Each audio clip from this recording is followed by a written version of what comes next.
And we have breaking news coming in right now that DGMO Ranbir Singh has spoken to his Pakistani counterpart. This even as the tensions have escalated. Pakistan provocation continues. The Indian response, a very strong and sound one since yesterday.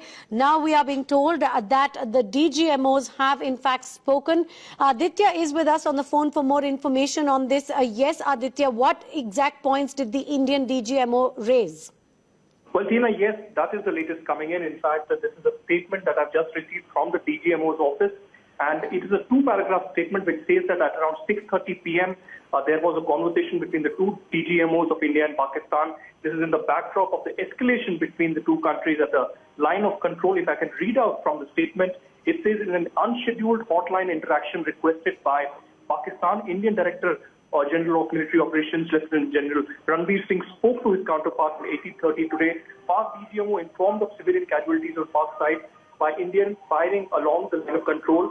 But the DGMO expressed grief at Pak civilian casualties, but emphatically stated that retaliatory firing by Indian troops has only been carried out targeting locations from where Pakistan has initiated to ceasefire violations on Indian force. In fact, the DGMO expressed his concerns to Pak DGMO on the casualties caused to Indian civilians and soldiers due to unprovoked Pak firing. So clearly, the Indian DGMO conveying to the Pak DGMO that there has been continuous ceasefire violations from the Pakistani side, and the Indian civilians have been targeted. Tina, if I can read out from the... But Aditya, very importantly, did the Indian DGMO raise the issue of the unethical issue of the mutilation of the body of Indian soldiers, which has happened twice in 1 month now?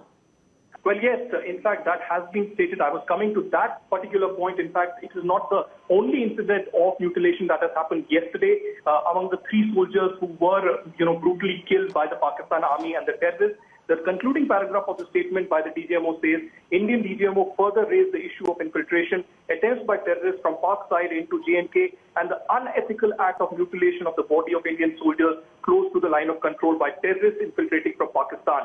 Pak DGMO was exhorted to exercise strict control on their troops to refrain from any nefarious activities. This would lead to the return of normalcy along line of control. However, he was categorically informed that if any ceasefire violations were initiated by Pak troops or any infiltration attempts were made by terrorists from Pakistan-occupied Kashmir or territory under its control, it would invite an appropriate response from the Indian Army. So the Indian Army, the Defense Ministry and the Indian government categorically confirming that India is not going to look the other way. There will be retribution, and this meeting, this conversation was at the behest of a request from the Pakistani side, but the Indian DGMO categorically stating to his counterpart of Pakistan that wait and see. If there is no action, if there is continuous ceasefire violations and cross-border infiltration, then India is going to hit back and hit back very, very strongly.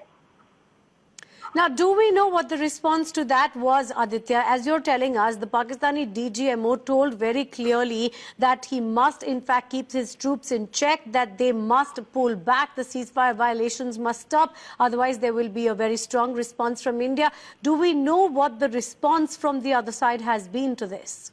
Well, Tina, as we are aware here in India and the policy circles that Pakistan has been in a continuous denial mode, and sources are sources are telling Times now, in fact, that, Pakistan has been in denial. And in this conversation also, there hasn't been any admission of guilt. There hasn't been any admission of the Pakistan Army indulging in such activities of giving not just cover fire to these terrorists, but themselves indulging in activities which can, surely be stated as crimes against humanity. Now, there are killings that unfortunately do take place at the line of control, not just between India and Pakistan, all across the globe. But in this particular instance, there has been mutilation not once, but on several different occasions. And there has been a cover fire that has been given to terrorists from the Jaish-e-Mohammed and the Lashkar-e-Toiba who have been infiltrating. So yes, there hasn't been any assurance by the Pakistan DGMO that there will be action, but Indian side has categorically stated there's a green signal from the Prime Minister's office and the Defense Ministry that there needs to be retribution. There has to be a strong message conveyed to Pakistan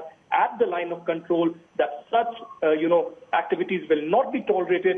And if Pakistan, DGMO does not keep under check his own troops and does not, in fact, change their tactics and strategy, then India certainly is going to hit back hard and, respond at the line of control at a place and time of their choosing.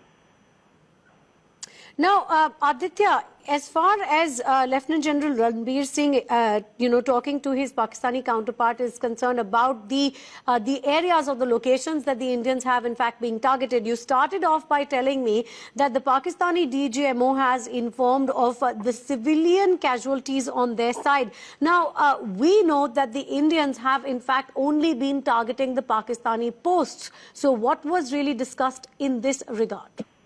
Well, yes, this is a usual, rhetorical thing that has often been seen from the Pakistani side whenever there is escalation of cross-border terrorism and cross-border, firing from the Pakistani side. Pakistan goes either to the United Nations or to the media, building up stories, and which is basically catering to their domestic audience, carefully stating that their own civilians have been targeted. India has always stated that whatever firing has been there from the Indian side is only because of the provocations coming in from Pakistan. It's a response to firing from the Pakistani side, and that's what has happened today as well. In the Karna sector, in the Kerala sector, and in particularly the Machhal sector, these are the three key sectors where there was, firing all through the day since early morning 9 a.m. and Pakistani posts certainly have been targeted. But what the Pakistani version is that they say that in a key highway in the Neelam Valley, there was a civilian bus that was targeted, and 11 of the civilians were killed, and there were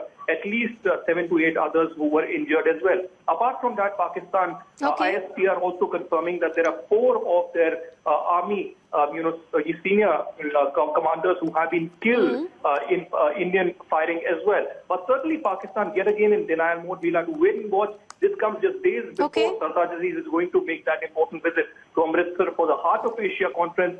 Will India name and shame them? And what does Pakistan choose to do? That remains to be seen. Okay, stay on with me.